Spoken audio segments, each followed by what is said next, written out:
Абхазии к демографической картину я могу описать, что она не положительная. Она не положительна в плане того, что у нас есть рождаемость. У нас даже во многих классах многие мамы многодетные. Можно сказать, из 25 или 27 или 30 детей, которые в классе, около 25 семей, они многодетные. Это очень даже радует в классах. Но исходя из того, что у нас смертность из года в год повышается, и еще даже стали ее фиксировать, независимо от этнической принадлежности, смертность повышается. И поэтому у нас естественного прироста нету. Например, если мы приведем пример, что если, скажем, там в течение недели 10 человек родилось, и вдруг 10 человек умерло, то есть у нас никакого естественного прироста нету. Вот. И если даже мы посмотрим возрастную категорию, которую умирают молодые почему-то.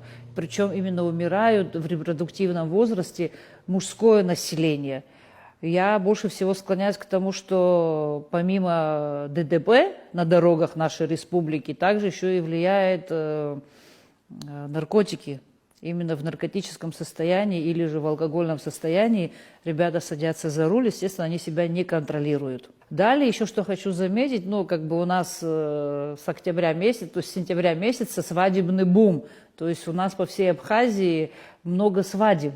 Но исходя из этих свадеб, то есть по нашим местным менталитетам, то есть молодые должны сочетаться в браке, и после этого, чтобы у них было потомство.